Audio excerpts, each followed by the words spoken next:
Hey, all my Crimsonites, and welcome to the Crimson Cure channel, where we embrace our femininity, increase our womanly values, and celebrate our brothers. So join me on our feminine journey to learn, heal, and grow.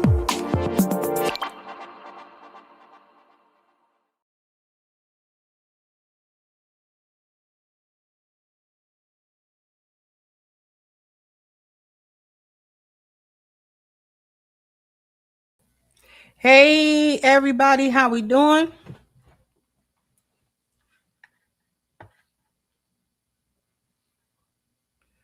Hopefully everybody is doing well.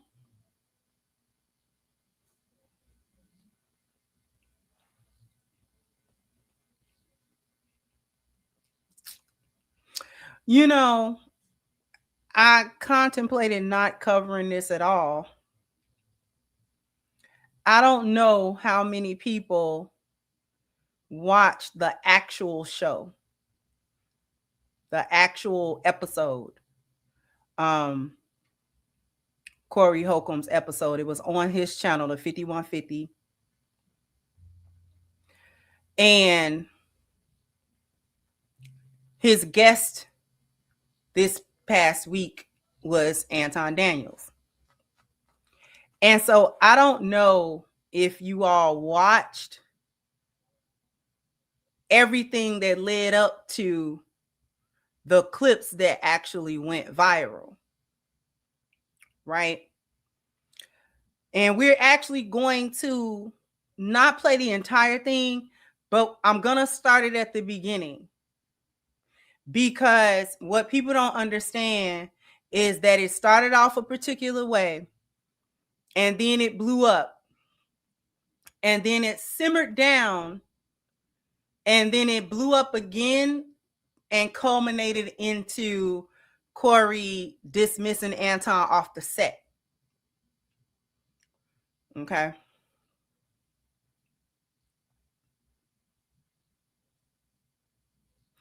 And I think my biggest takeaway that I want to discuss about it, among other things, when I watched it, and I watched the entire exchange from beginning to when Anton left that studio, the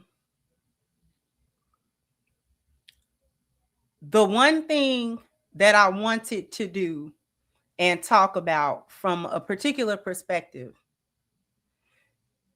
is this. That kind of interaction, the content of that interaction, what they were arguing about, what they was going back and forth about, that ended like that was supposed to end. Without them actually throwing hands, woofing at each other, and then it get dismissed. That kind of interaction for men that are 40 plus, it needed to end without an actual physical fight. We did not need to see a physical fight between Anton Daniels and Corey Holcomb. We did not need to see that. We didn't. Because here's the thing for me. Both of those men are 40 plus. Both of those men are 40 plus. And I'm not saying that there is nothing that can make a man fight after a certain point, because it absolutely can. But that interaction ended how it was supposed to, for two men who are 40 plus, who have things to lose, who have assets, who would be vulnerable to lawsuits. These are not two men that don't got nothing. So you might as well fight, because that's the only part of your manhood and masculinity that you got. So in my opinion, that ended exactly how that's supposed to end. To me, that was nothing more than two unks at the cookout, at the kickback, done got into it over either sports, religion, or in this case it was politics, and they done got mad, and now they woofing at each other and done got, but then they ain't really fight. They ain't really fight.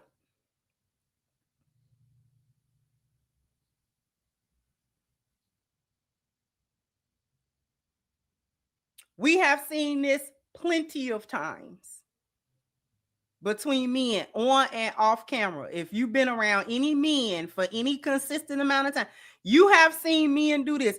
Most of the time, men argue without a fight. The majority of arguments, altercations, are words exchanged. Heated, angry words are exchanged, and then no fight. And the reason that there's no fight typically is not because the men are scared or they don't this, that, and the third. It don't be worth it. In most cases, it don't be worth it to them. It don't be worth it to the men to really take this where it can really go, where two men can really go. The men are thinking about it as they woofing, as they're arguing back and forth. Yeah, you know what I'm saying, dude. Da, da, da, da, da. As they're doing that, they're also thinking, do I really? Because I could run this fade with this dude, and I could do a number of things, but do I want to do it?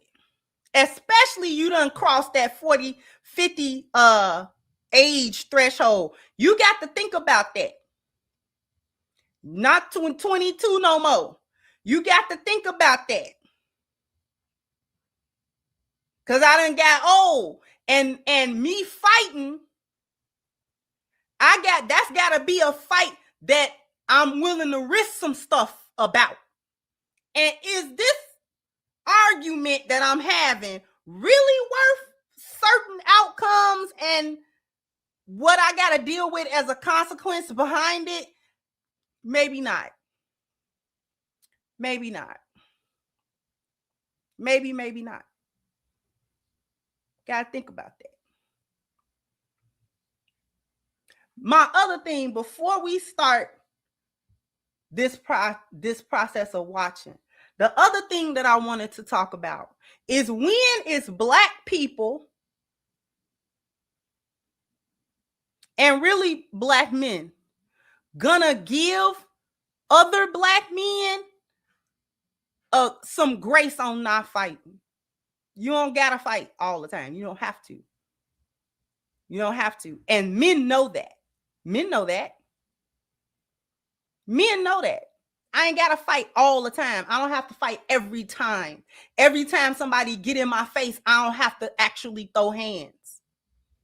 Because depending on what's going on, it might not be hands. It might be a pew-pew. It might be something more drastic than that. It might be something more devastating than that. At 40-something, 50-something years old, I don't want to be scribbling and scrambling and scraping with no other dude, all huffing and puffing and out of breath. Cause let's be honest, neither one of them is hitting the gym like that. We can tell that. So it's gonna be a lot of woofing and huffing and puffing. But in this particular case, that's all right. It's all right. It's all right. Those two particular men with this situation don't have to fight. And they both decided that they didn't have to fight, which is why there was no fight. Both of them decided that.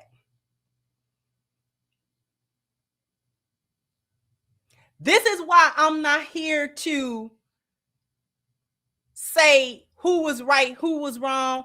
Well, Corey backed down. Well, now Anton backed down. This, that, and the third. That's not, I don't care about that. But as I have watched people's conversation around it, I get it. I've been around enough men to get that conversation. Man, I would have dragged that dude. Excuse me. Man, I would have took that. Man, I wouldn't have said, man, I would have. I get that rhetoric. I've heard it all my life. You hear men talk like that. Men talk like that. That's just how men talk. Okay? That's fine. Most of the time, the reason why, especially when black men are young, the reason why they go all out is to avoid being called scared, having a masculinity question, having a heart question. Black men specifically. I know that's probably something that men have in general, but I've always been around black men. And black men don't want to be a BAN. They don't want to be that. They don't want that perception. They don't want other men to think of them that way. Y'all know what a BAN is. They don't want other men to think of them like a BAN, because that marks you in the hood. People think you soft. People think you ain't gonna fight. People think you ain't gonna take them down through there. And men have a certain man thing that they have to be able to do. Now, I can't really be soft, especially in the hood. You can't really do it. Like, I can't really be soft, and I can't have the perception that I'm soft, because somebody's going to try you. Somebody's gonna try you for that. They're gonna try to see, is you just quiet, or is you actually soft, or how much can I get away with? Can I disrespect you and you not do nothing about that, or you not say nothing about it, or whatever. So then we have a subsection of our young men who actually will go too far, quote unquote, to avoid that. They'll get into a fist fight, okay. But if they know they can't fight real good, they're going to go get that pew-pew to handle you, to avoid the BAN label. Stop me when I'm lying. So on the one hand, while we're saying, man, I would have did this, he should have did that, blah, blah, blah, blah, blah. When people take things way over, man, they ain't have to do all that. Why not? We can't have it both ways. Man, he went too far. Who went too far? What's too far? And that's sort of the conversation that I want to have. Because as our black men get older, and every man know it, it's only a minority of men that don't become emotionally mature enough to understand that his emotional space can't dictate his actions all the time. They can't do it. Just because I got mad, and I might have been justified in my anger with you, but I also have to decide whether or not it's worth it to me to deal with you violently. Because there may come a time where it is worth it. I might have to knock all of this stuff off the table and deal with you. I might.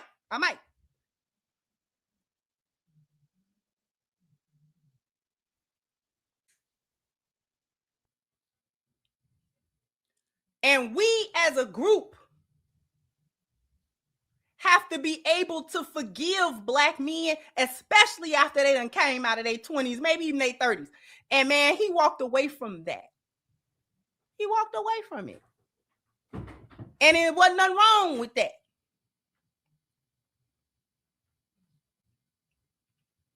Wasn't nothing wrong with them woofing at each other. They had some words. Folks was entertained. We talking about it now, and it happened on Tuesday night. Nobody actually got hurt.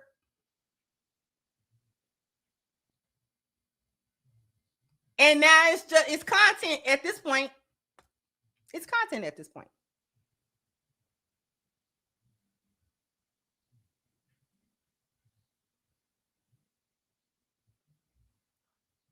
It's content at this point.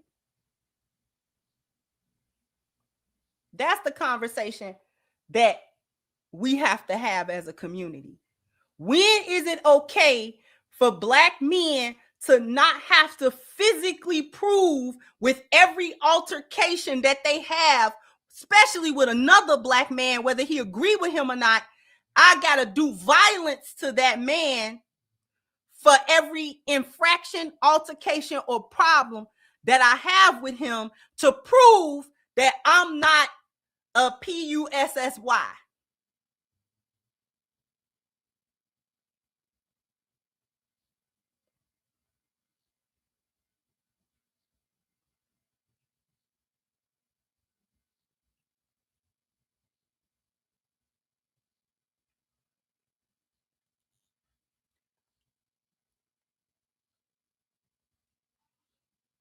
At what point is it okay for Black men to say, you know what, whatever, dude, go ahead on, when they do it every day? Black men do this every day. And every time two men woof at each other and walk away, that's not a stain on their masculinity necessarily. That's not always 100% a stain on them. I got other stuff to do. Or I want to make it home. So this argument that we having right now about something that happened in the parking lot or in the gym, you know what?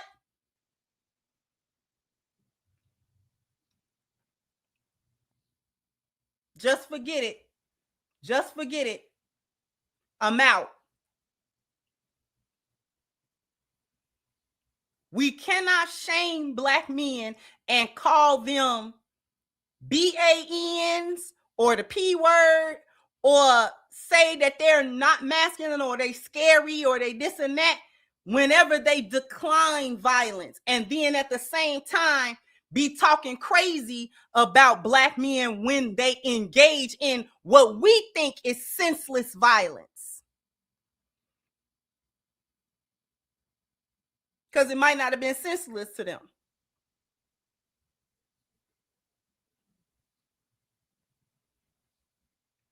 Because when Black men do get into it and it get to violence, everybody around them Monday morning quarterback about who could have de-escalated and who could have walked away. So then when we see it in real time, we can't be mad. Because men are always gonna fight. They're gonna fight. At some point in most men's lives, they have had to make some kind of choice about whether or not I actually need to take a certain thing into violence. Now, some men are scary, whatever. But that's not the case all the time. When men just be like, because I have known some of the most violent men be the first ones to de-escalate something. Some of the most violent men that'll take your head smooth off your body have been the first of the men to say, you know what? You got it. You got it. You got it, boss. And it take everything sometime for that man to swallow that. Because there is a point of pride. There is a point, you know what I'm saying? Like, this dude done disrespect. Like, I could just dude, you don't know. You this close. You don't know how close you are. You don't know how close you are to the edge. Like, I could take you up out of here for real. Like, I really could do it. You don't know me. You don't know me, bro. I'm going to walk away to save you, not me. I'm walking off kind of almost to save both of us. How about that?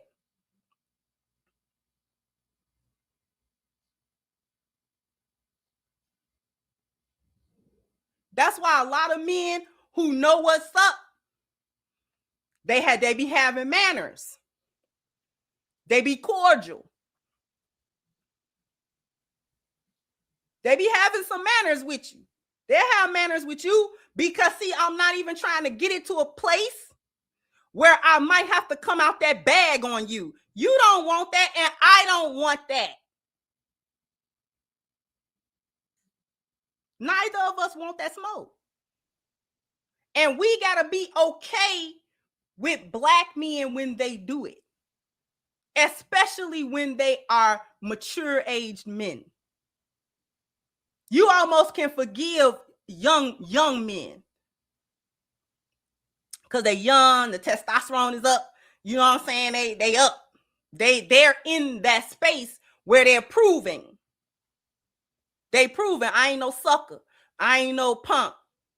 You're not going to be, another man is not going to be able to come up here and disrespect me and talk crazy to me and not have consequences.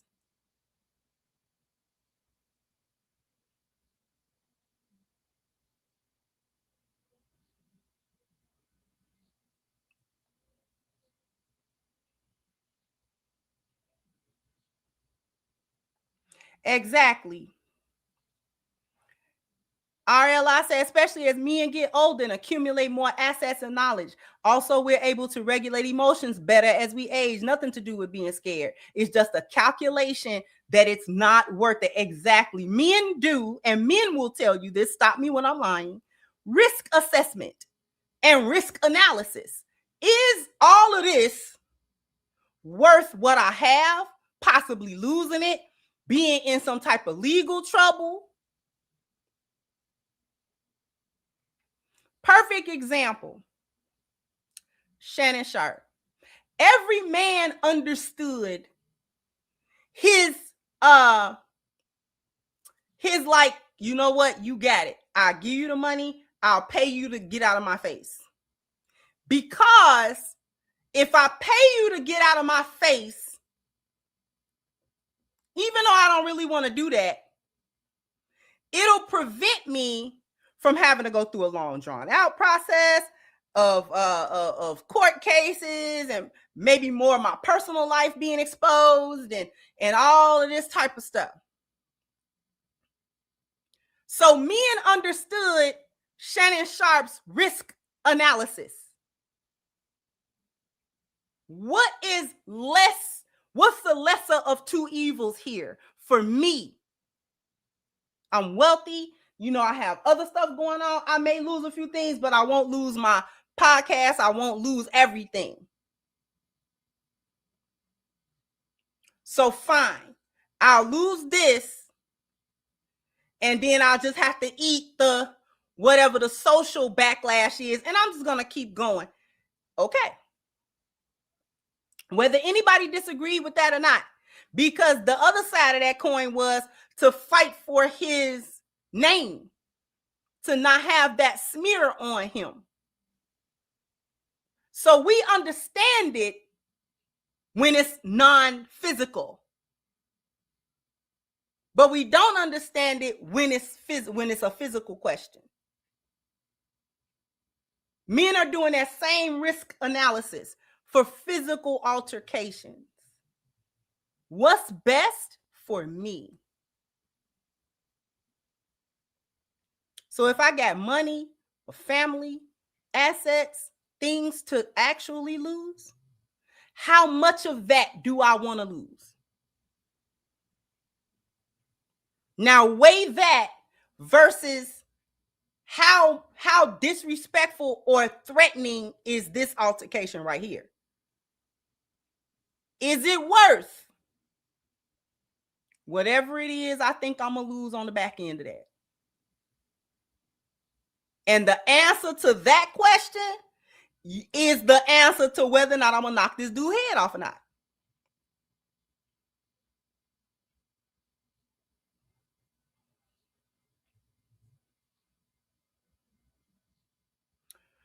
So we're going to go to a commercial break. I'm going to get to the super chats, and then we're going to get to I'm going to start at the top.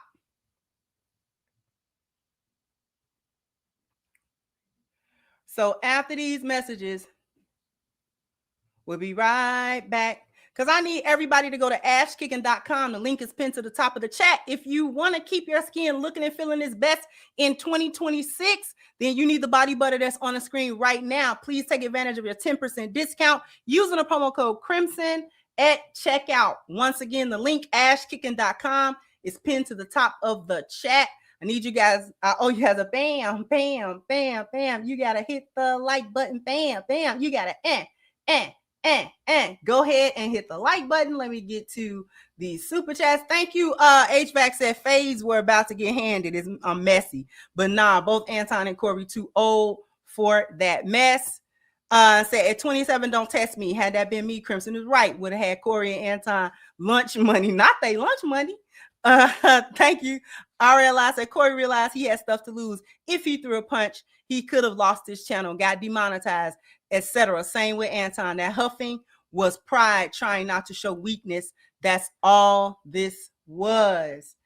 Thank you, Too Tall. Said let's get ready to rumble. Y'all are silly in this chat. Thank you so much.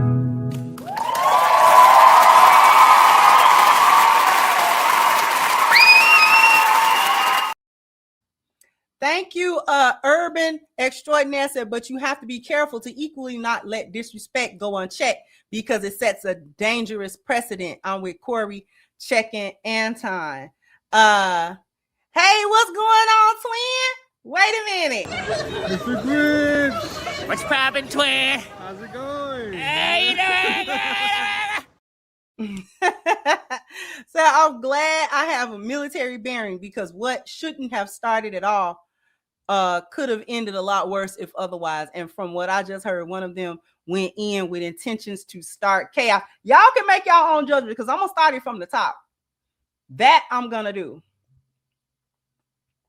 And thank you again, HVAC. If it was me, I would tell Corey, I'm not trying to protect me. I'm trying to protect you. Gen X or not, he gonna learn today. HVAC said he not having the foolishness. So we're gonna start from the top. And don't forget to like, share, and subscribe.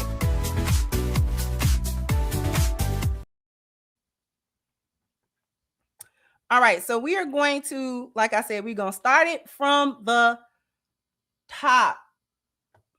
Let me come back so y'all can hear.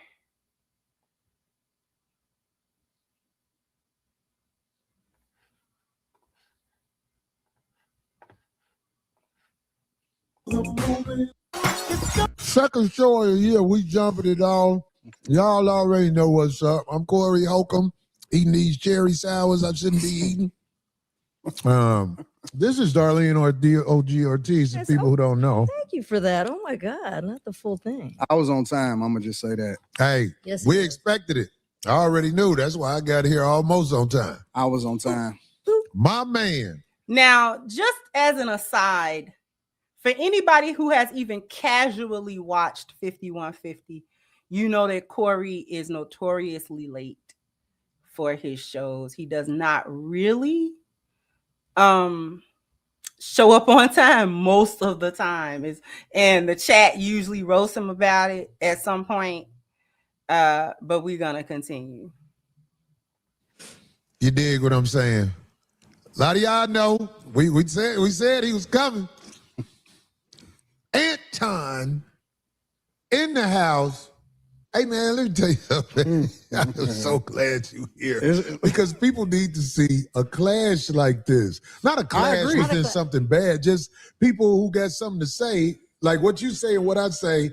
I think it's gonna be interesting. I do too.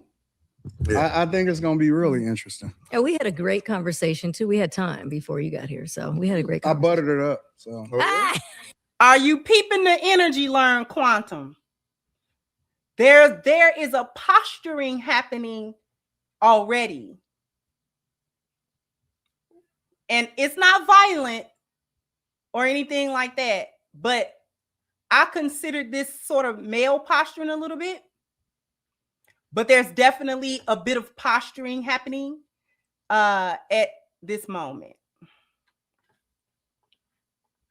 You don't need to butter. I made sure that she felt good about this. Yeah, I mean, you don't need to butter. We're still trying to get Shannon Sharp on here, so Darlene can have something to do after the show. That should be proud. Oh, brother. Too old. That man don't want this. Well, I know. Your chat think they tough. I noticed. They think they tough? They think they tough. Yeah. They be out there. They not that tough. Uh-oh. We seen charging them up. Here we go. We seen worse. You know, I don't pay attention to niggas that don't got no profile picture. Now, here's the other little thing. Anybody who is a guest on Corey's show, 5150, if you want to concentrate on what's being said, I suggest that you not look at Corey's chat. Corey, it's a roast chat. It's a roast chat. They roasted me when I was up there. They said at one point I look why they say at one point I look like Russell Westbrook. I was like, wait a minute, Russell Westbrook. they roast Corey, they roast anybody, they roast everybody. So you almost gotta stay out of the chat. Like you can't look at Corey's chat. The chat'll eat you up. The chat will definitely go ahead and eat you all the way up. I didn't pay attention to the chat. I had to go when I rewatched the show. I read the chat. I'm like, wait a minute, they was roasting.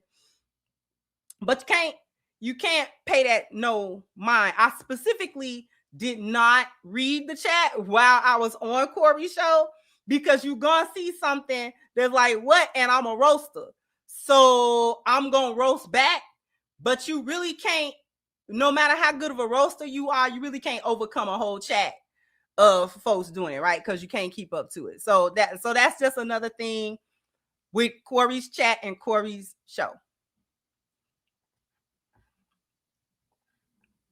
Yes. You know, I promise to God, bro. And they scared to step forward. I don't pay attention. I think them type of niggas jerk off in their socks. Yeah. Well, now they've gotten so savvy where they can actually put a picture, but you open it up and it's like, oh, no post, no nothing. It's like, okay. We don't take that serious. Exactly. Keyboard cowards is what I call them. Somebody said, what Craig had, he on time out. Craig had a show, folks. That's right. Craig going out here doing his thing. Papa Craig. But anyway, let's get to it, man. Let's get to it. There's so much to say. I know we ain't gonna be able to get to it all, but we're gonna try. There's so much to say. I got to ask you this just off top. I'm with it. How do you feel? Because we ain't going to do all politics because that ain't what the show about. We got to get there though. Yeah, but I'm saying I don't want you to miss no points. All right, I'm with it. What do you feel about this nation as they jack other nations for their resources and play it off like it's other reasons? I'm talking about this nation, the U.S. That's the part of the game. When you say the part of the game, I don't understand. Everybody didn't been conquered. Slavery didn't exist way before we ever came in here. Mm-hmm. So I don't see what the problem is. Well, I tell you like this. I cannot respect men who are claim jackers. Like I don't like what? Give me an example. Like the United States. No, give me an example, like a real life thing. Like what did they take? The United States. Like taking this country? Not just taking this country. How do you think you got here? The transatlantic slave trade. You smart man. Right. I studied it. I know all about it. So it's very hard to be respectful of what is here when me, for example, as an African-American male, I know how I got here. I was not. I didn't take the cheap flight on Frontier here. My people were kidnapped. My people were robbed. They what? They were sold by Africans. You said all the people were sold by Africans? How you think they? Now, at the risk of sort of giving my critique of the show itself, Corey, here's my opinion. Corey would like to have and be part of broader conversations than he usually has or has had on his show. Okay. And I think that he wants to invite people that he believes can have those conversations even better than he can have those conversations.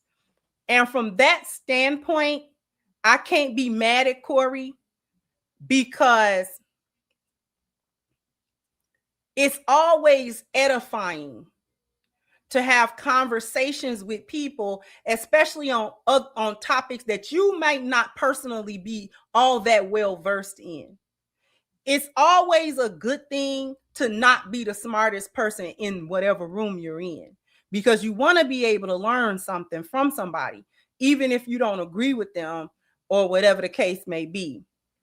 So I'm not mad that Corey would have somebody like Anton on his show who would fundamentally disagree, especially on things having to do anything with politics or even politics adjacent, right? Or anything like that. So I wasn't mad at that.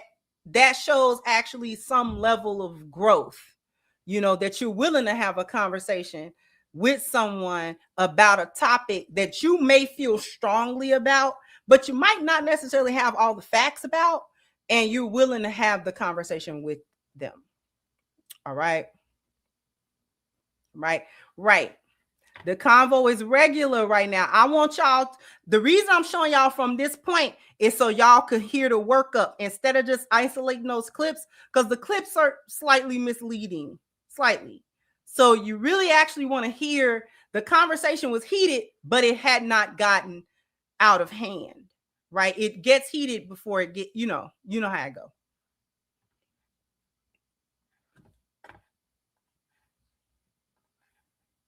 What you think? White people came over there and got us? Yes.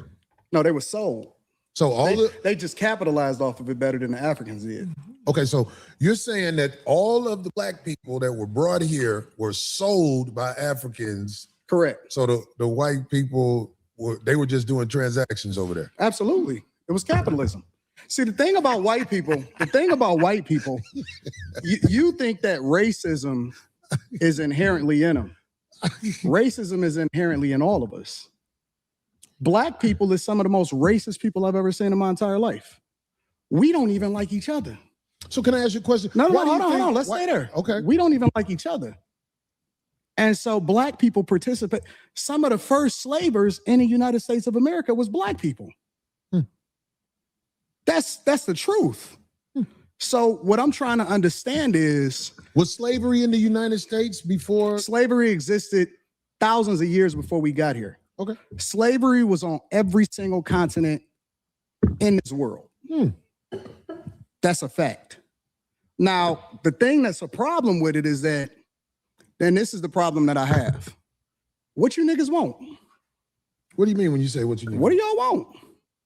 Like, because y'all complaining about it over and over again, and I'm trying to understand what is it that y'all looking for.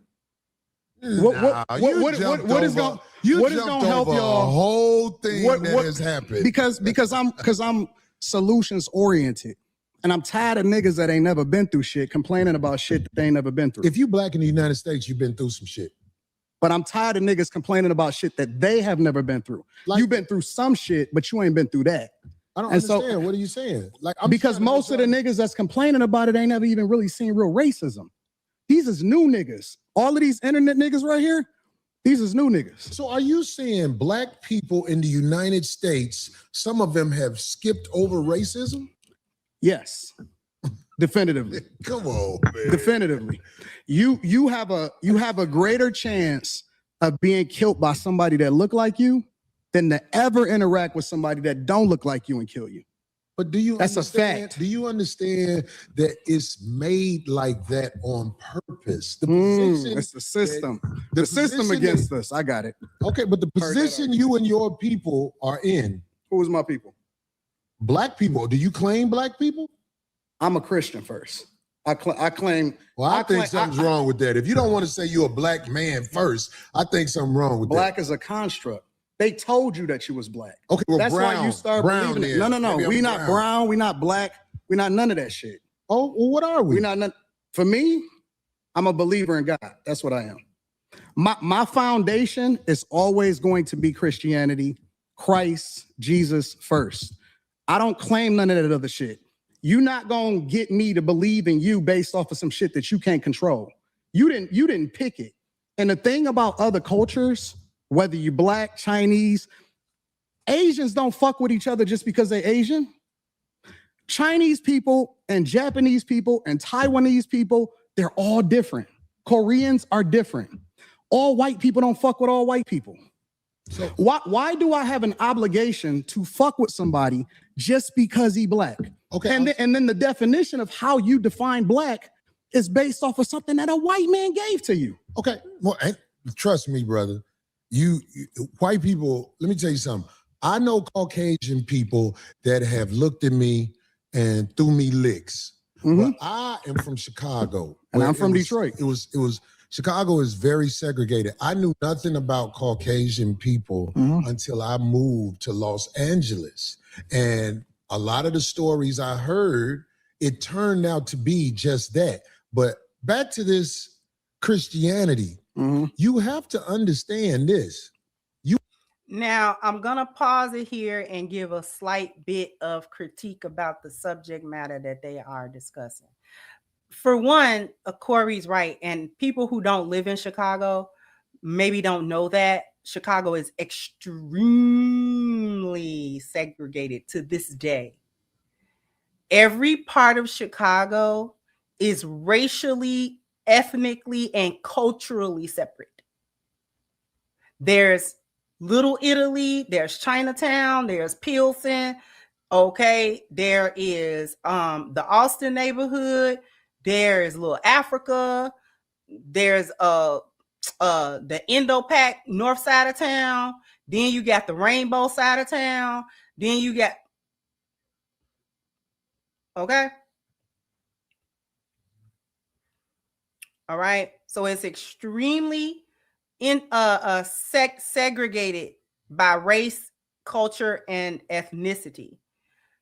Now we can go wherever. That's the quote unquote downside and the upside, because that's why our food and culture is so vibrant in Chicago, because everybody's not mixed up together. So when you want Italian food and you go to Little Italy, you're going to get Italian food from Italians. If you go to Chinatown, you're going to get Chinese food, Cantonese style food. You're going to get Mandarin style food. You're going to get Thai food out of the Thai community. You're going to get Japanese food out of the Japanese. You're going to get it authentically from the people whose culture it is. Right? Same thing with everybody. So you actually can go to the different places and actually see everybody's different culture, the way that they want represent their culture authentically, right? Whether it's food, whether it's the parades, whether it's the holidays that they celebrate or whatever, right? So that's the one thing about Chicago. Now, moving on to the argument of Christianity versus the mindset of, or the mindset that many Black people suffer from as given to them by so-called white people or so-called white supremacists. Are y'all following me? That conversation is very interesting, because here's my take. I have no like true issue with like Christianity, right? However, the version of Christianity that many Black Americans have adopted is the Christianity that was passed down through slavery. It is that Christianity. It's that watered down. We gotta be a pacifist. We don't really understand Jesus and the Bible and the circumstances that are being discussed. That version of Christianity has been passed down to Black Americans by and large, right? And that version is wildly different from the actual words of God pertaining to all of those situations there have been discussed in the Bible, from the Old Testament to the New Testament. And the crown jewel is that white so-called Jesus that folks still be having. So that version of watered down, tampered with Christianity is the type of Christianity that has been passed down. And the Black people that don't subscribe to that have had to work their way out of it purposely. So even though they may still call themselves Christians, they see it from a different viewpoint, which is that's how I have seen the Hebrew Israelites. Like, they still believe in the Bible, they still believe in the God, they still believe in the prophets and things of that nature, but they have, from how they have seen it, it's not that same slave masters Christianity that our ancestors received and were made to have, if that makes sense. And any of the Hebrew Israelite brothers and sisters can correct me with that, but that's how I see y'all. I see y'all as divorcing yourself from that form of Christianity, but not divorcing yourselves from the Bible or the God of Abraham or anything of that nature. Okay.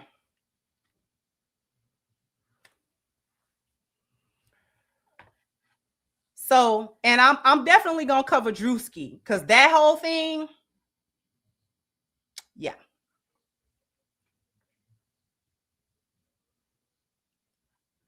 So that's my take on that. To try to castigate the mindset that Corey has, but then also say that you are a Christian.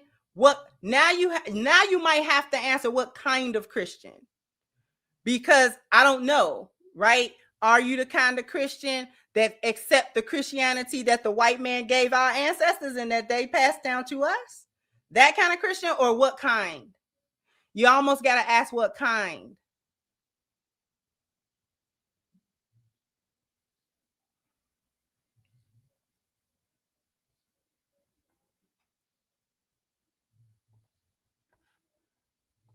So I just need y'all to see the whole thing, because I know people didn't watch it, but here we go. You were taught that by the people who kidnapped you. Is that a lie? Nope.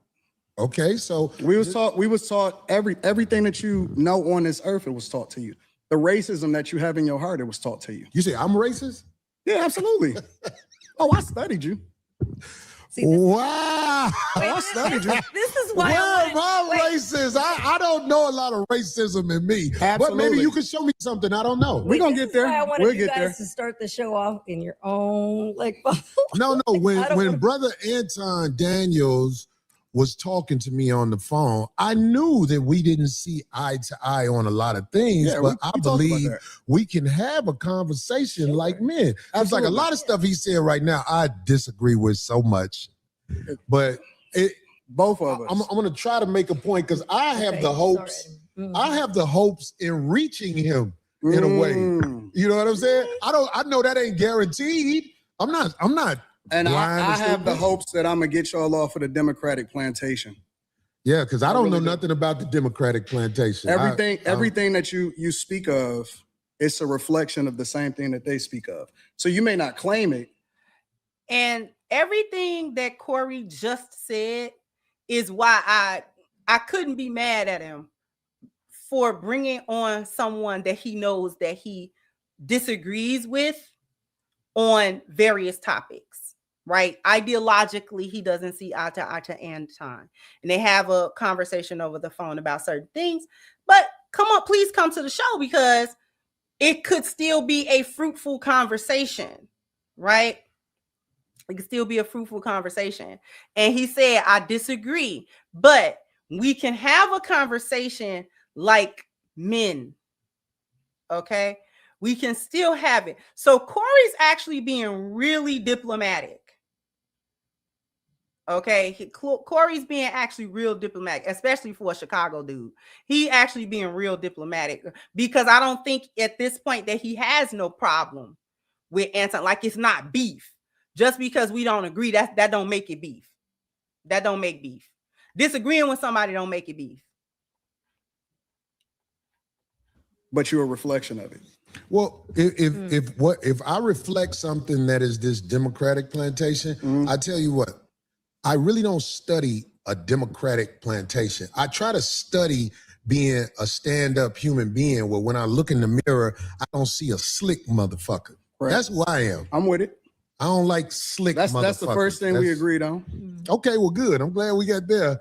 But I get labeled all the time. I was talking to a young lady on the phone the other day, and she said, "I know you hate the what's the lady who calls herself a doctor? I'm blanking right now. Oh my God, Dr. Bryant." And I'm like, I don't hate nobody. Where do you get hate from? And then I was on the internet. Every once in a while, I look at the pages that use my likeness and image and everything. And I listened to some of the stuff they said, and I was called bitter, and I don't know how to get money. But anyway, coincidentally, today I'm talking to a brother who knows how to work the internet well and get money. Facts. You see what I'm saying? Facts. So it's like everything comes in its season for a man like me. I don't say I got all the answers to everything, but I am willing to talk logically to people who I feel like are able to communicate. That's what I'm saying. Because like the stuff you said, and I'm like, get the fuck out of here. Get the fuck. Yeah, 100%. And I mean, that's your personality too. Like, and it would be boring to hear just one person's take or views on things. This makes it interesting. Excuse me, ma'am. You need a mic, ma'am. You can ask on the mic. God damn it. Anton, just a clarifying question. What about, are you comparing racism with prejudice? Is it?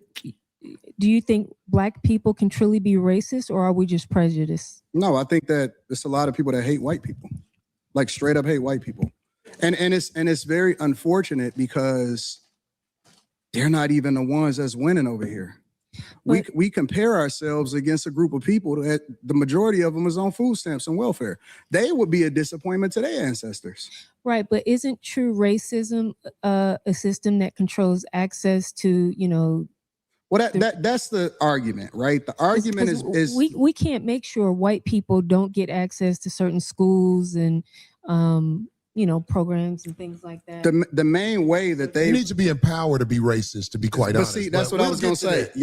That's the argument that Black people make, is that you can't be racist if you can't actually have an impact on another group of people. So it's supposedly systemic. It's false. Really? I just seen a guy that used to be the president of the United States of America that wound up becoming the president of the United States of America for the second time, almost get everything taken away from him. Literally. And he was basically being taken down by Black people. Kamala Harris, Letitia James, who was the, in New York, Fani Willis, down in Georgia. All of those are Black women, specifically that met with Kamala Harris months before they actually started this campaign during the Biden administration. And it's just to interject here, the lady on whoever the lady was on the microphone was actually correct. Racism and prejudice are two different things. Plenty of Black people are prejudiced. Plenty of Black people are prejudiced, specifically against white people. They have their prejudices, right? They don't prefer certain people, and they prefer their own people and things of that nature. Racism, however, as it has been defined in this country, is a system. It's not just my negative feelings towards somebody for superficial reasons, but it is also my collective power to be able to do something negative to a group of people specifically because I don't like them for whatever superficial reasons that I don't like them. Right? So racism is actually, and like I said, in terms of how we have experienced it here in America, it is a system more than it is a individual's, like, I don't like you. Like, that's a prejudice. Plenty of Black people are prejudiced. Plenty of Black people are prejudiced, right? So we're not gonna play that game, but it is what it is. I don't really feel no type of way about that, really, because as we can see in 2026, those feelings have not gone anywhere. They bubble just under the surface all the time. The animosity between so-called whites and so-called Blacks in this country, in America, bubble underneath the surface all the time. And that's not gonna go anywhere. No time soon. The very systems and laws in this country were based on, though it's a system based on those racist and prejudiced things. And to my knowledge, the American law system has never been completely dismantled and rebuilt on something else. It's been built on the same thing, and they've amended it, and they've tried to change it, and they've tried to soften that blow. But the foundation is the foundation of what it is. The foundation is the foundation. It is what it is. The whole entire country, the way the country works, and the laws and the way the laws work is a direct result of the system that was built on the back of chattel slavery and everything that meant.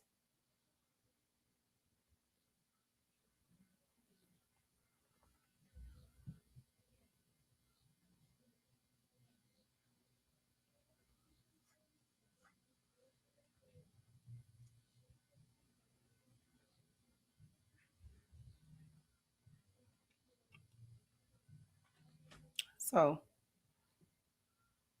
that's just what it is. That's just what it is. So we can't really argue about that now. In 2026, I don't know who is arguing against that. That's just a fact. Now, some people can maneuver through it and all of that type of stuff, and that's fine. But that don't mean that the system ain't the system. And they can mobilize it when they want to.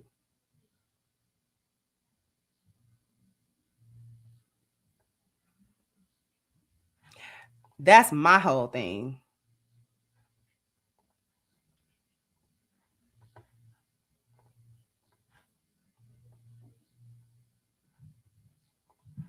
So funny to me, because then I have to ask myself the question, well, listen, if this is a construct, and if it's all about white people, and all of the energy is going towards a person that Black people fucked with before he actually ran for president of the United States of America, but we champion Barack Obama.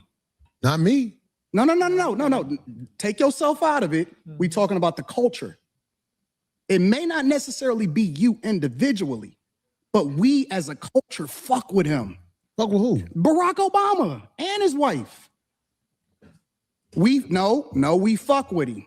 As a culture, we champion him.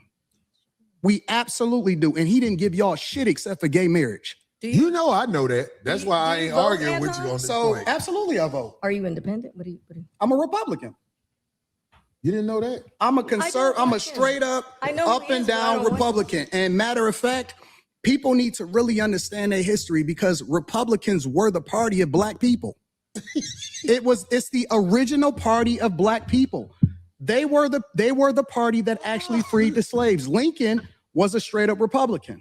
When you're talking about the emancipation, when you're talking about 1865, when you're talking about what we stood for, as conservative means that we're Christians. It means that we don't fuck with that gay shit. I'm telling you, Right, what you it saying you don't fuck with the backdoor shit. I don't. I don't either. That's what it's saying. What it means to be a Republican is this, because a lot of people like to say, because this is backdoor Republicans. And we were taught by our parents. We were taught by our parents. We were taught by our parents that we vote Democrat no matter what, right?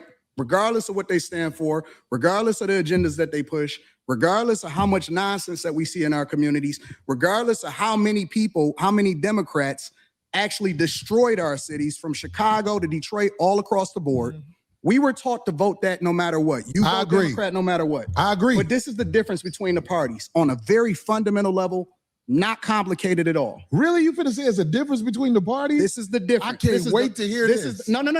You may say that it's the same type of public politicians that take advantage of the taxpayers and take advantage of the people. The difference in the parties historically is Republicans want less government so you can do what the fuck you want to do. And Democrats want more control, so they want to control what your money is, where your tax dollars go, and what you can do with your money. Okay, so I'm going to tell you this. That's the fundamental difference. I'm going to tell you this. And you don't have to believe me, but I'm just telling you. I'm listening.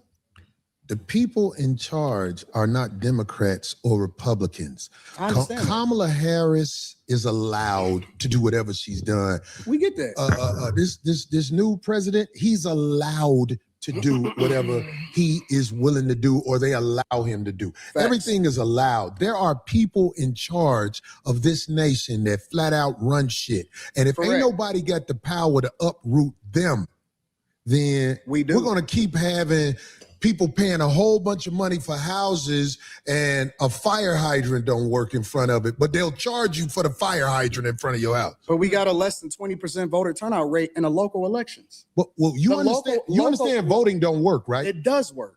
How? It does, but you just missed it.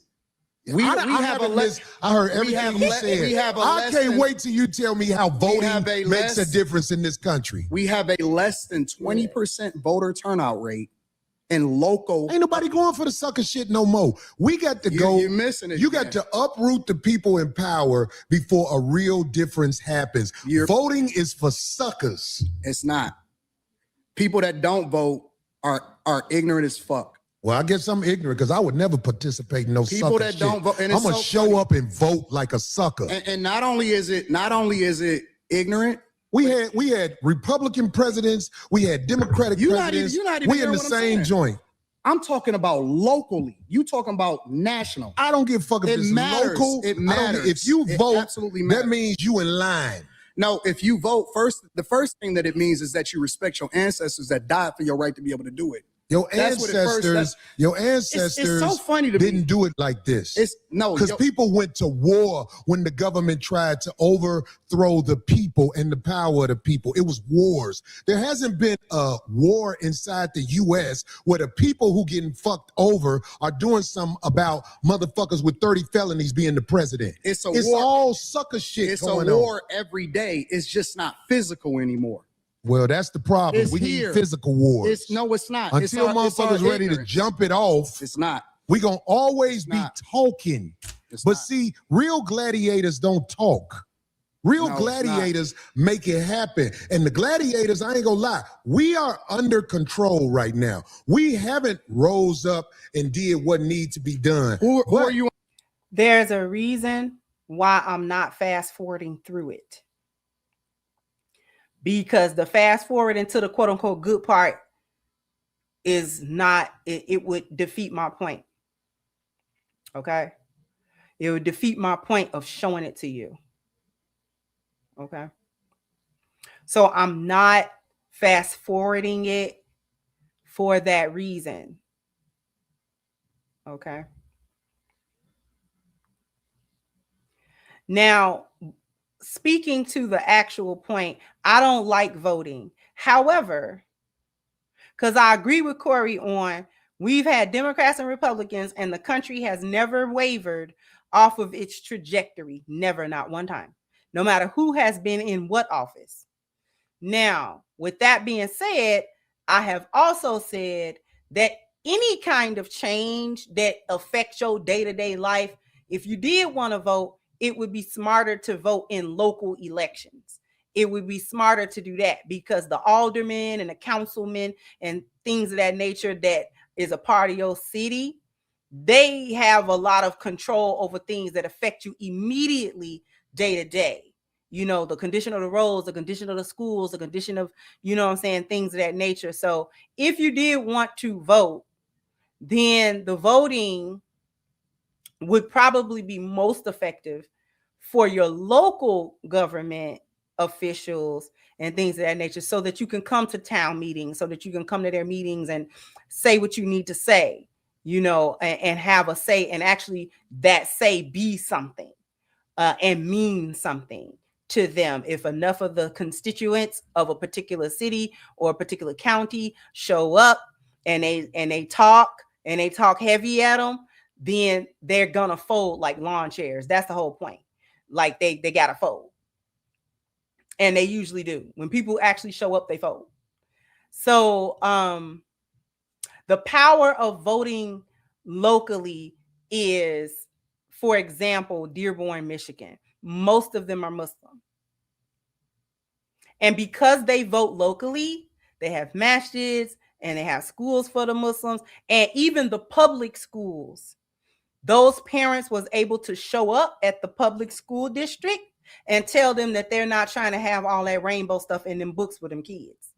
You had better not introduce that rainbow agenda in these schools. Yes, public schools, exactly. And my taxpayer dollars pay for them. So, and my kids attend them. So we don't care. We're not having all that rainbow agenda in these schools. That's the power of local voting. Right? That's the power of local voting. So local voting, if you take advantage of it properly, then it will work for Black people too. Right? But we don't really do it in a block like we should for local elections and things of that nature. Most times you don't know who your councilmen are and who your aldermen are and things of that nature.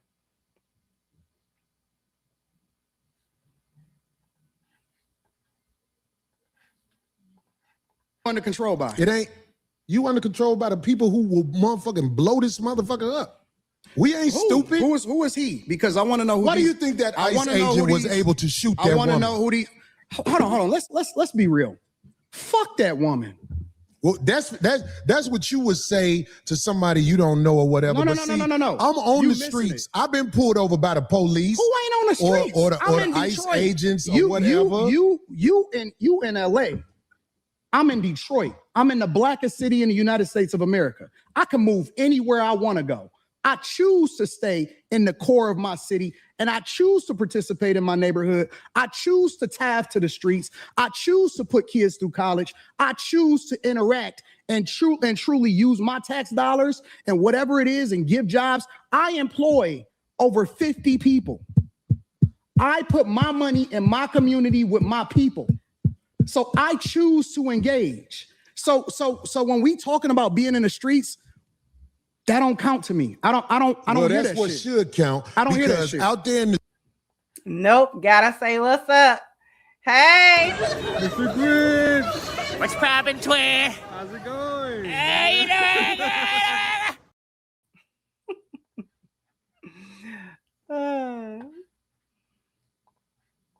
streets where the people live that you helping, they could get pulled over and shot by a cop, and an investigation will be said. But here's the truth. We know, if I believe you know this already, when the cops shoot you, ain't nothing you can do about it. Oh my God, this is so crazy. Do you think that's wrong what I said? This is so insane. Is that what I said? I said when the cops shoot you, ain't nothing you can do about it. Is that a lie? This is so insane. But you didn't answer it. Like, I'm gonna answer your question. Okay. I'm gonna answer your question. It depends on the circumstance. And the interesting thing about it is this: the majority of the people, because you like to use a blanket statement. That's like me saying all black people are stupid. Well, have you said all white people stupid? No, I'm talking about cops. You should say that one time. I'm talking about because cops. it's easy to say all black people are stupid as an example. Say something about the white people. No. You're not. I don't think you got people all the time. Oh, well, I didn't hear you. Can you tell me? Because I talk don't about know. liberal white women literally being the biggest enemy of the United States of America. That's the thing I say every single day. Caucasian female, the biggest enemy. Literally, white liberal women are the worst thing that ever happened to this country. What about their men? But we gonna get there. Because you keep trying to get me to qualify it by participating and joining in on the core. I think you're doing what's easy. No. I'm doing what's real. I think you don't want to go against them because if you go against them, it'll be some video of you going against them. And when I say them, I'm talking about your boss. I don't have a boss.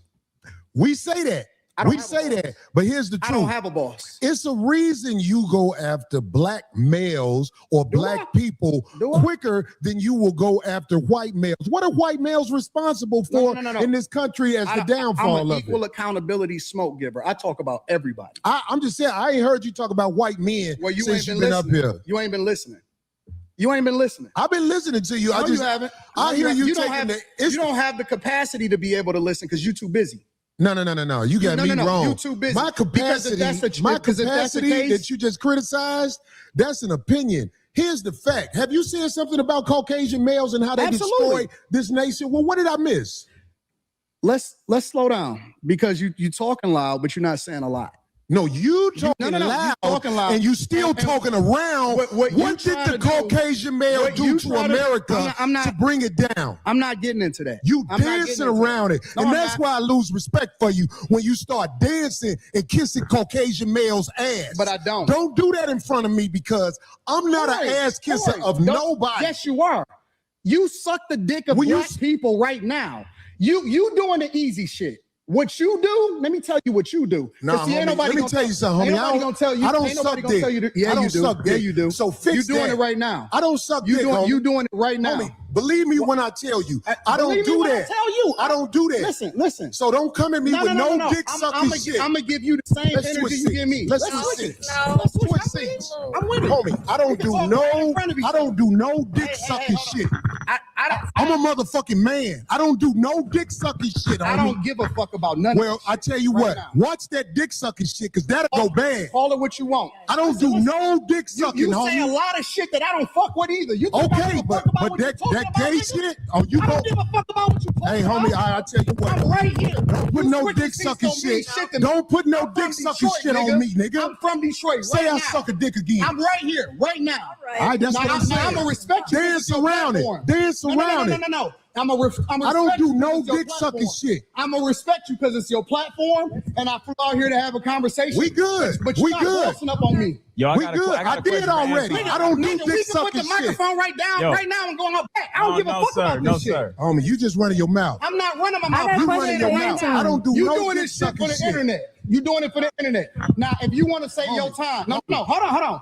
If you want to say show you I ain't doing it for the internet. If you want to say Anton, listen, don't disrespect me like that. If you want to say Anton, don't disrespect me like that. I'll respect you. But don't boss up on me because you said a lot of shit to me today that I don't fuck with either. But I let that shit ride because you don't know me. You don't know me. So I'm going to extend the same respect to you. You call. That's just about it. And before we continue, please go ahead and follow me on TikTok and Instagram. It'll be the Crimson Cure on both of those platforms. I am expanding into different social media. So Instagram, which is obviously connected to Facebook also, but also on TikTok. If you go to TikTok or to Instagram, type in the Crimson Cure, I will automatically pop up and like and follow those accounts, please. The reason I stopped it there is because the conversation could not truly recover. It simmered down, it died down. But in my opinion, Corey couldn't let go of of what Anton said. And I think that Corey thought that Anton didn't truly grasp why that was such an insult to Corey. And so Corey spent a lot of time trying to like sort of almost explain that, like why I didn't really like that, like why that triggered me. I got triggered by it and I don't like it. So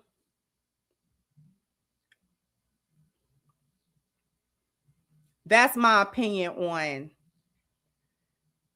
because up until that point, I actually didn't see Corey like throwing a lot of shots at Anton. He actually was trying to get the conversation. Whether anybody wants to think he was out of his depth with the conversation or not, that's up to everybody's individual opinion. I'm not here to sway the opinion one way or another. However, I do believe that Corey was trying to have the conversation from a place of good faith. Like, I don't think that he tried to have some type of agenda about it.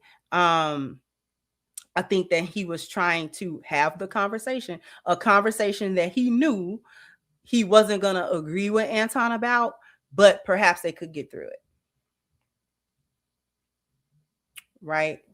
So that's my opinion on that. Other people think that Corey was just being completely disrespectful the entire time. I don't think so.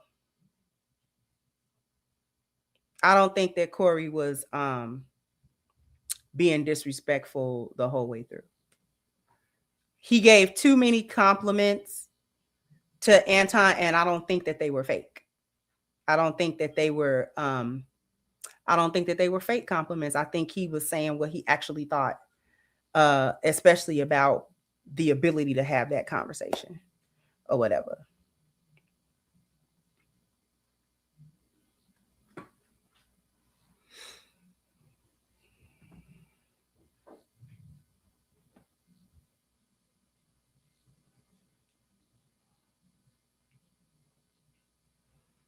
Right. And the show did go on. The show did go on.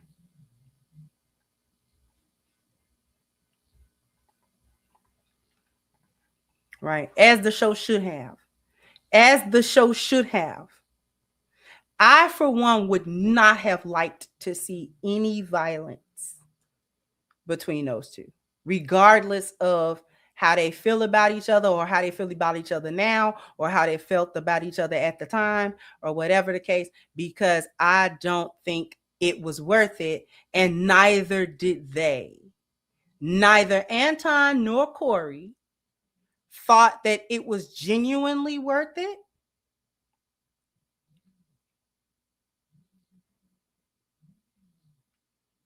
To go to blows. Because they didn't.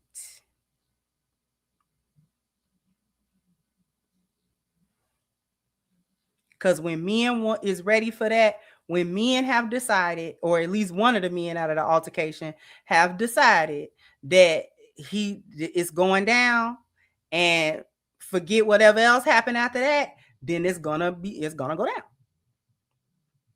That's how I have always seen men.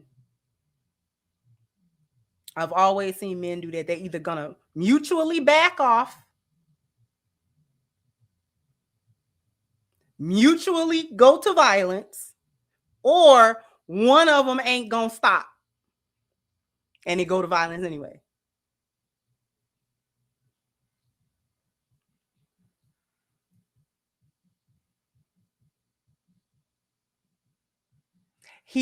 In my opinion, it was calm.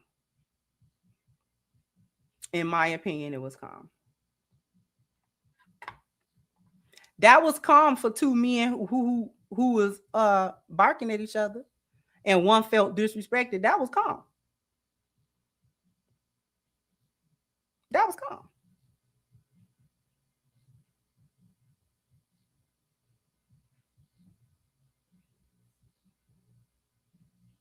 I seen men bark at each other. That was calm. And anybody that don't think that was calm, how many men have you seen get into it? Or how many times, if you are a man, have you actually really got into it like that was calm?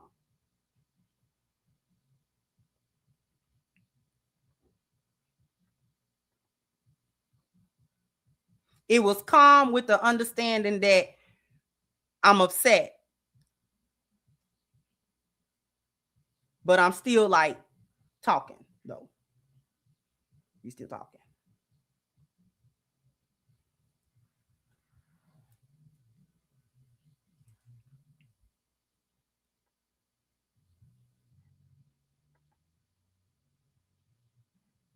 But you can. You kind of can. You can switch seats and not fight. You can switch seats and not fight. Because they did it. Those two men, regardless of what anybody else think, Anton Daniels and Corey Holcomb decided mutually that whatever kind of fisticuffs that they could have got entangled in was not worth whatever it was that they could have lost on the back end of doing that. Period, point blank. Because if either of them wanted to throw hands, the one who wanted to throw hands would have done it, camera or not, and just would have accepted whatever the consequences was after that. Just accept the consequences. When two men walk away, both of them have decided to walk away for whatever their reasons are. There are men that I've known on the block, you know, he on probation. Somebody done got in his face. Now, I don't want to go back to jail now. He's going to work a lot to de-escalate. He's not going to let you disrespect him, but he is going to be like, and you would think that he was scary, but that's not the case. That's really not the case. He really trying to stay out them people's jail, and he really trying to do something else, because that little sentence he looking at it, if he break that probation, he not trying to do that.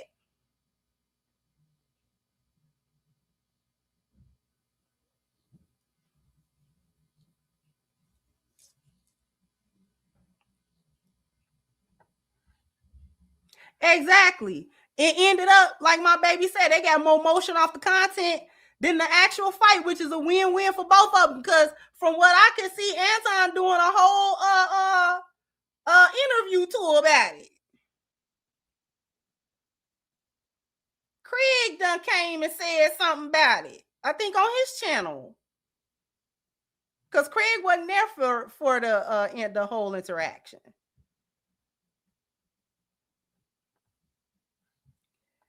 But then that's the consequence that men are willing to accept.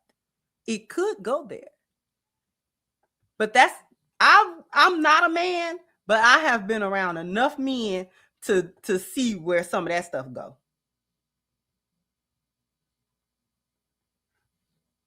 Because I'm coming over there to let you know that I'm not playing with you. Now, we don't gotta fight, but we can.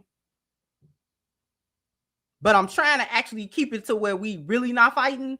But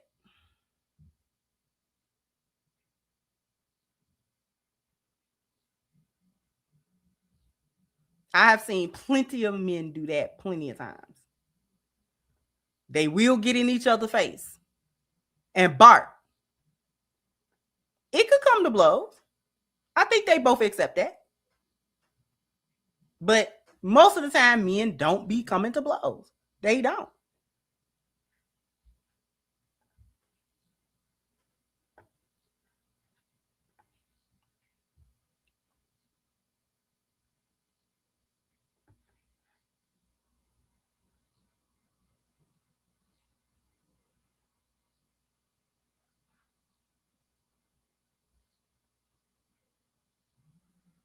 So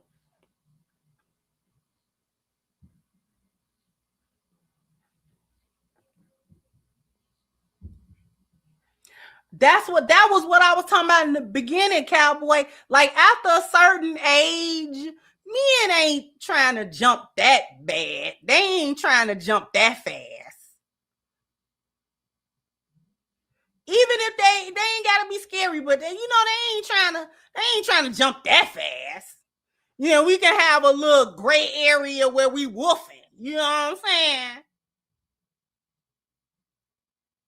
Now, if you'd have caught me 20, 25 years ago, this would be a fight. But I'm trying to be mature and talk to you at least for a few minutes. I'm gonna give you a few more minutes than I used to give anybody. So we just gonna talk. And it might get to, hey, Negro, I ain't gonna do too much of that, but it could get there. And then after a while, hey man, I done seen too many men do it. Man, hey man, go ahead on, man. I've seen so many men do that. Tell me I'm lying. Stop me when it's a lie. I've seen men, and the men in here, please tell me that y'all ain't never did that. A whole altercation, or even stopped it before it could get too far. Like before I get too mad, man, go ahead on, man. Get on up out my face, man. Go ahead now.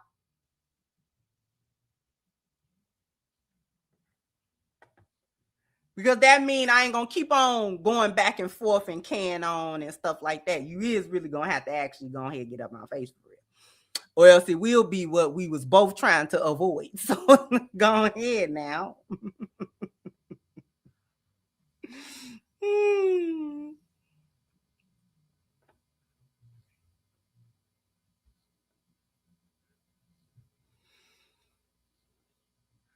Yeah. And it's folks now that will not face Tyson down now, today in 2026. I don't care who you thought knocked Tyson out back in the day. It ain't a whole lot of folk stupid enough to get in his face. That one did it because he figure Mike got things to lose now, and he might be calmer in his old age. Them the ones you gotta watch out for. A man that ain't gonna fight and don't fight is harmless and docile. The one that can take your head off and he don't fight, that's wisdom. He's trying to have patience with you. Them the ones you got to worry about. Because he really trying to help you. He helping you.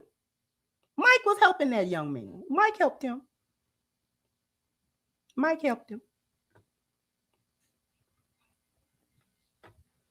Because young buck, you don't even know who you really talking to for real. And I know you don't know. Take your head smooth off on this plane. And there was a version of Mike Tyson that wouldn't have cared about none of that. None of it. Talk crazy about him. He don't care. But you get older. You don't want to do that. You don't want to do that no more. But that don't mean too many folks still gonna test Mike, because you know the line is there. It may take him a little bit more to get to that line, but the line exists. And once you get to it, we gonna go ahead cross it. No, because you had a lot of time. I gave you ample time to stop it. And you didn't want to stop. You wanted to keep on going, and you want to be a line stepper. So let's come on, cross it then. Those are the men that you have to worry about. And see, men know that. Most men know that. That's why men will be like, man, go ahead and try to de-escalate. Because I don't know you, you don't know me, especially two men who don't know each other like that. I don't know what you capable of and what I might have to do or what I might have to take. I don't know that.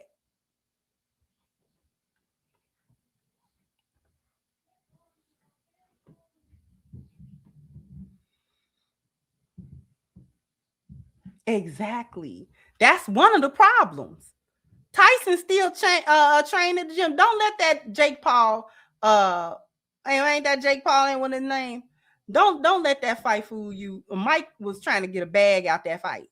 Please don't let that fight fool you.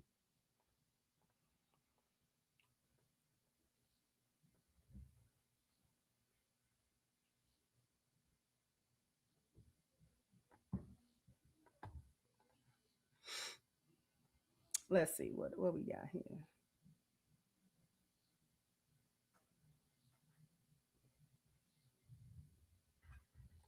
Thank you, High Tolerance. Said Corey was an emotional wreck and had all intention to disrespect Anton. It was evident from the beginning to him going at Mika, who he thought was his girl. AD matched his energy, and Corey FAFO. Thank you so much.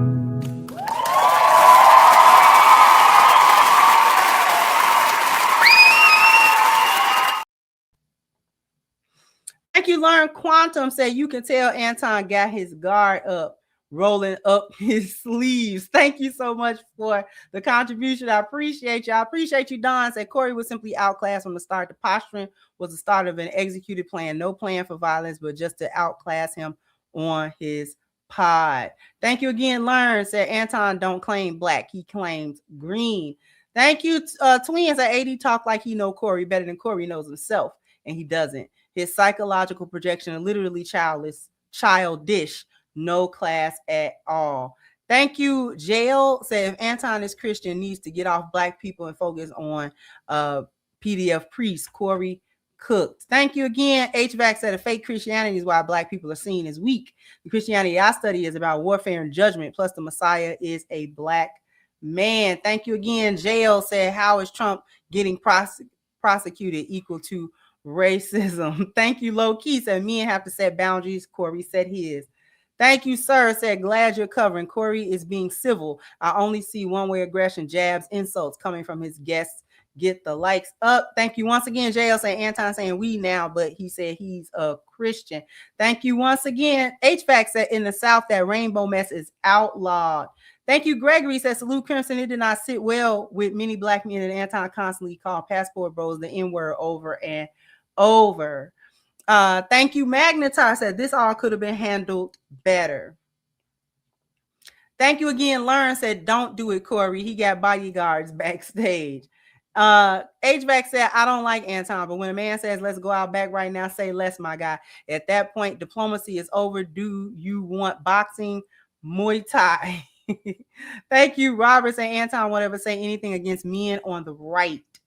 OG says Anton came through to start something, hence why he's been content farming off of it since it happened. Mine can meet regardless of intellectual standing. Thank you. Said Corey was trying to express to Anton how that comment is not good to say to black men. I don't think he was gonna fight. I actually didn't get I never got the energy that Corey wanted to fight in the first place. I never thought Corey was trying to fight. I just watching the energy, I just didn't think that was the energy that he had necessarily. He wanted to, I think in my opinion, he wanted to show Anton that he wasn't playing and that we couldn't molly trot past that point. Like, I need you to understand the words that is coming out of my mouth. Like, you can't say certain phrases to me because those are my boundaries.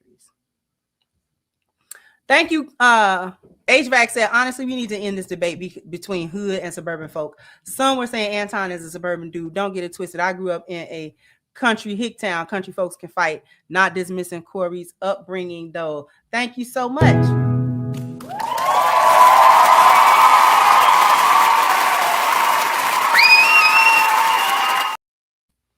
And thank you, Miss Veronica, for the super sticker. I appreciate you. I appreciate everybody who came through, regardless of your opinions, one way or another on the matter. You know, I wasn't necessarily here to take sides, but I wanted to have a conversation about how we see black men when it comes to confrontation and violence. Once they get to a particular age and it's more prudent for them to not risk it all if they don't have to. And most men actually understand that and they actually do it. It's just that we got to watch this interaction. And so people are going to have their opinions and things of that nature. But that was how I saw that. So we're gonna go ahead and head out of here. Once again, don't forget to follow me on Instagram and on TikTok. It's Crimson Cure. On all of the platforms, I'm the Crimson Cure everywhere. Jump down in the comment section. Let me know what you think. Like, share, subscribe to the channel if you have not. Once again, I'm your host, is the Crimson Cure, and this was my perspective. Bye-bye, Crimsonites.